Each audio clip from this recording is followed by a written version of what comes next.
So what I'm going to share with you now is the four slides that I have here. So in which way Miro uses Miro for research. So the first one, I'm gonna bring you all here. The first one, as Glauco said, is about planning. And that's a very important step in the research process, really nailing down, boiling down what are our research goals and why should we do this research and not something else. So in our process, first thing is we visualize what we know. And by that, because we are as an organization also working a lot in Miro, we kind of gather different boards that speak to a specific area. And we kind of source them, we link them, and we summarize some of the key essence of that. And this pink triangle like reflects the summary of what we know. And then we explore what are the research gaps, what are some of the questions or areas we'd like to know more of. And we can create different kind of topics or areas in blue and go into more specific questions there. Then I tend to create some space between that part and the prioritization and voting. So we have some dynamics to do that in the same session, but I tend to like thinking through, doing the clustering myself, understanding what could be per app and come together. And then through different criteria, especially impact potential, the feasibility and how strategic is a topic versus another, then we pick, okay, this is gonna be the first research, or these are the 2 or 3 research that we're gonna do this quarter. And based out of that, we work on a very simple framework to really define that. And the great thing about Miro is that you can share things in a state that is a bit unfinished. And I like thinking of kind of the beta mode or V1 mode always, because that way I tell them how I'm thinking about the space, what are some of the user problems that we have identified, some of the business problems that we are seeing, and based on the research gaps that we have done, and that's all in the same board, maybe in different parts. So layout is really important. We establish specific research goals for each. And based on those goals, we have key research questions, maybe not all of the questions of your discussion guide, but these are the questions that you'd like to answer. And then I always refer back to this frame to when I start the analysis. I like to do analysis together with other stakeholders. And I start the analysis saying, this is what we agreed upon. This is what we are trying to uncover. And now let's do the work of analyzing all of this data to answer those questions. So any comment, any thoughts, feedback about, or questions about this thing that I just shared?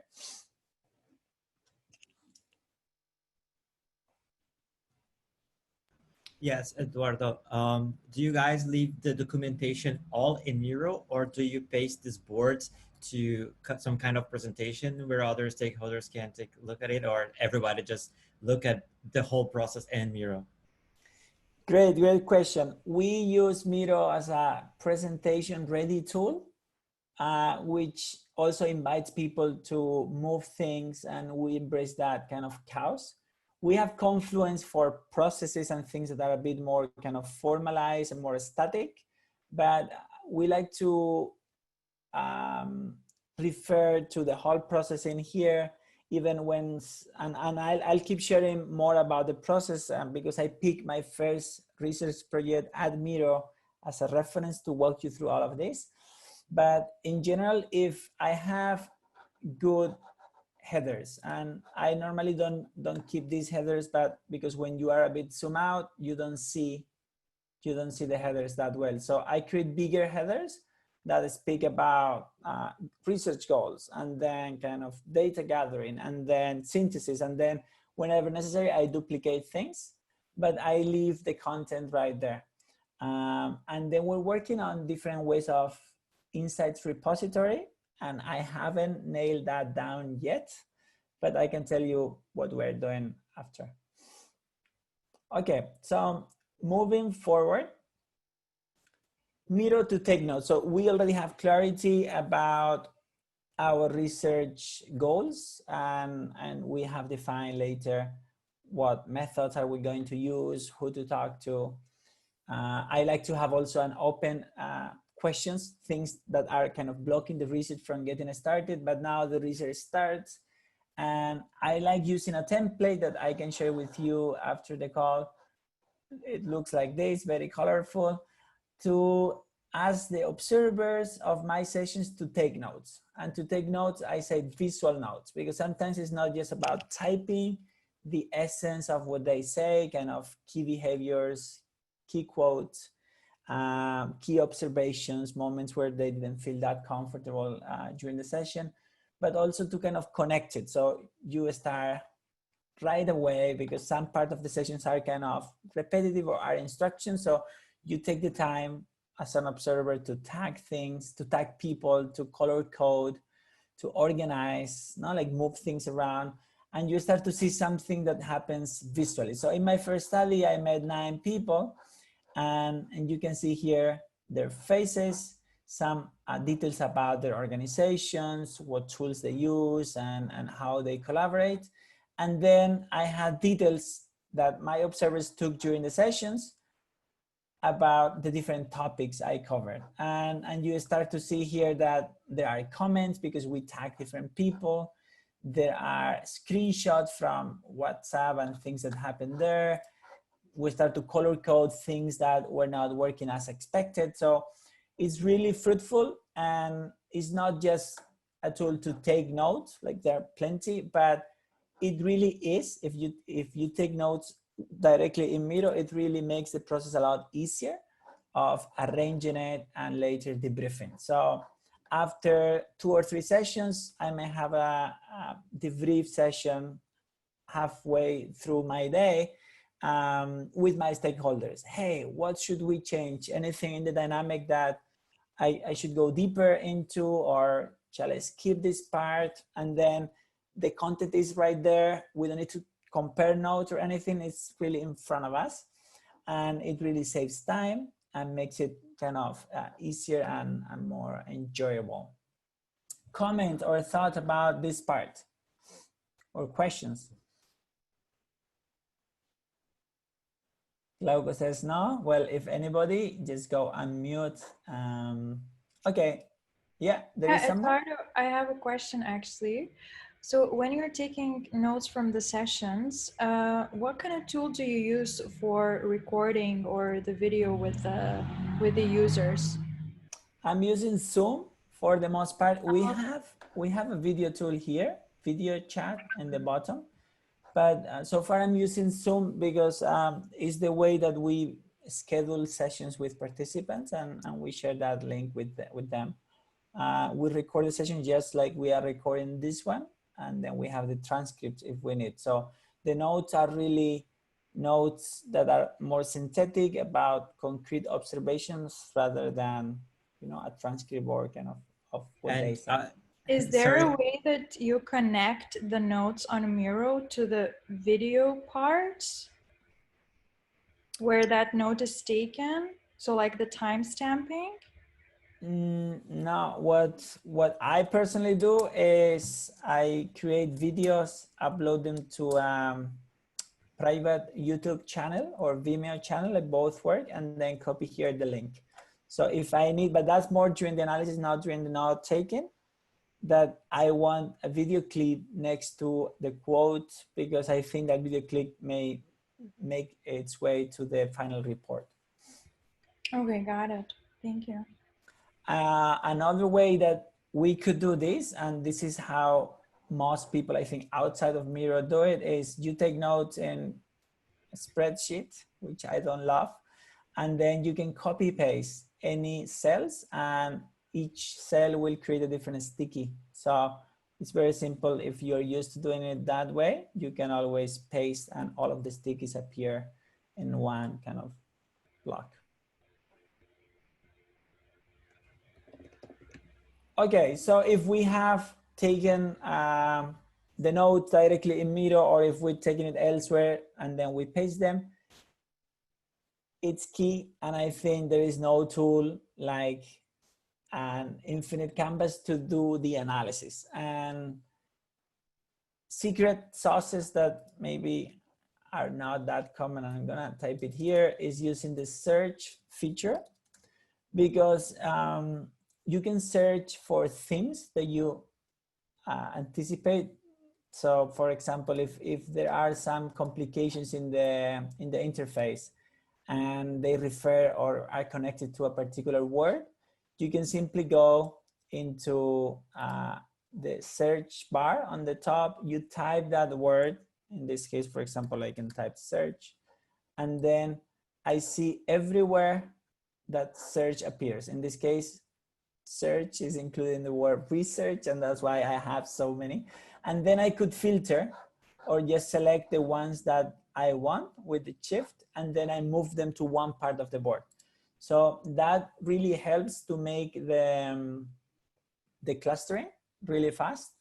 I like using the mind mapping. So we have a mind mapping feature, but I often, because I already have the stickies, I often simply connect stickies next to each other, and then I use the pen to circle like different things. No, oh, these two are connected, and then we are doing the analysis together. Say, oh, these two are connected, just like you would do in a offline, like a physical whiteboard, but faster and better. And then this stays here. So I really like the experience of clustering and going through the analysis.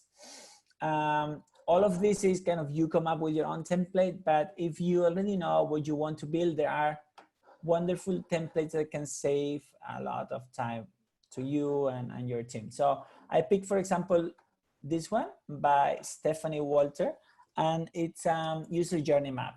And she explains there how to fill it in different steps.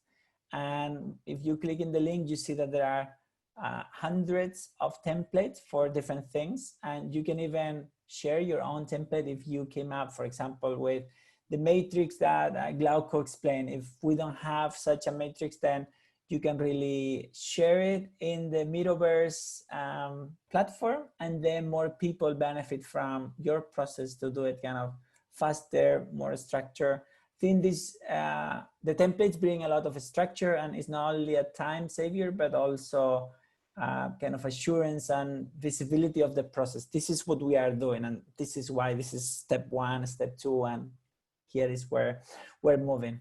Okay, I'm talking a lot, so I'm gonna cover the last one and then let you time for questions. So the last one is Miro to execute advanced research methods. And wanna pause there, breathe. You have here some illustrations, but what I'm referring to is trying to emulate or even enhance experiences that we could do offline. For example, I'm a big advocate of generative research, this type of research that evokes or elicits some feelings, emotions, or deep thoughts into people. And they have to express those with some tangible artifacts. So typically I would come to your house, if you're the participant, with scissors, all sort of Sharpies, pens, colors, and different shapes in paper or stickers. But at Miro, you can ask questions like, hey, find images online. How's your experience with Miro so far? And I say, don't write a word, just find an image in Google and then bring it here.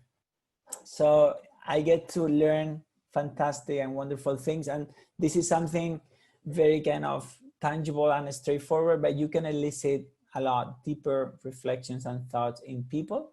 And they have Google image as an arsenal of things that could really reflect how they're feeling about a topic or something. And then I ask them to create post-it next to it to really explain that thought. And I've conducted this also in small groups, and it works really well. I have here a really nice book by TU Del professor, Jan Peter Stappers, who is my Bible or my go-to source when I conduct these sessions and I kind of experiment with new methods. Brainstorming, and this is also a template by Studio Into, and in a session we did together. Card sorting, it's really easy to use the side panel, the notes that appear here, to create instructions, and this can be done synchronously during the research session, or you can send it as a home task, and then you use most of the time to understand why they sorted or grouped cards in that way. And the last one I wanted to share is this one about the diary study. This is my personal challenge. I've used in the past other tools like Discout, but like Miro can be connected to Microsoft Teams or Slack, and I want to try conducting diary studies in Miro. So you have different entries or spaces where you enter information, and then you just need the reminders. So if we can use their typical chat or messaging app to connect with them and ask them, hey, enter your entry here. I will tell you maybe in a couple of months if this will work or not. So with that, I want to give credit to my colleague Boris. Boris is the one who created this card sorting template. So if any of you want, you can ping me or add him or myself in LinkedIn. I want to make sure that we have enough time for questions. So let's all move towards the right and see. You can go also unmute, but try to type here your questions so we can capture them all. So I'm reading Courtney's question. If I use Miro only for qualitative research, in my personal usage, yes. I use surveys or other large scale methods to conduct the quant one. What I do is use Miro to triangulate results. So I have my qual findings, I combine them with some product analytics or data science studies or survey results. We have integrations with Typeform and SurveyMonkey, and then we can import open-ended answers and summary of different questions and then analyze it here. So this is kind of the place or the space where we analyze the data, but I don't conduct quantitative studies in Miro. Did that answer your question, or you want to clarify anything?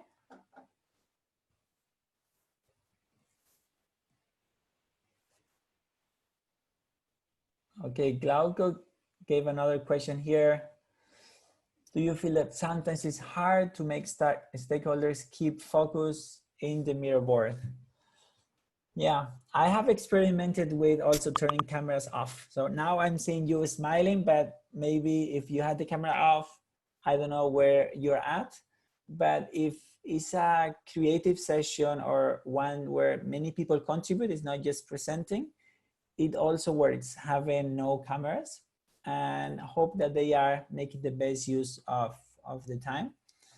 If you introduce different dynamics, so I have another workshop in half an hour, and then you can have dynamics at the end of each of the sections where you're presenting to make sure that it's dynamic and it's inclusive of other people. Perfect, thank you. Super, I have a couple more here. Do you have any recommendations to use Miro as a research repository? Yeah, so that's a tough one. I haven't figured out yet. The solution we have is suboptimal right now. It's, what's the name? Notion, no, but I forgot the name of the tool. But yeah, the one that we have now is kind of a long table that lists all of the projects and a link to each of their boards. where we have the results. But we haven't come up yet with a good tagging. I'm only 3 months at the company, so give me some time. I think it's doable, and we are seeing more and more clients using Miro as a repository, not just for research, but in general, like their product development, their sales, marketing work. So I think there is a way of doing it. I haven't yet found the one for my team.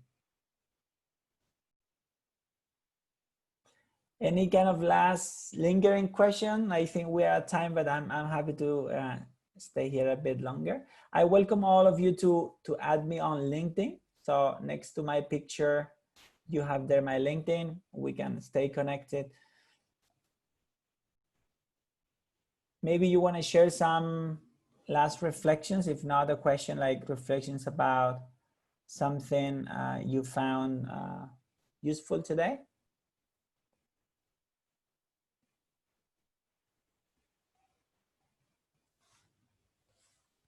Good. It seems that we're all good. Okay. Then thank you all for joining, especially to Arvin, who came for the second time. We did this session yesterday. And I'm happy to follow up on any of these topics. I'm also curious if you want to innovate or experiment with Miro for research. We can try out new things and work together to gather best practices. So feel free to connect on LinkedIn. Super. Thank you all. Thank you, Eduardo. Thank you very much. See you around. Thank you, Eduardo. Have a good evening. Thank you. Thank you.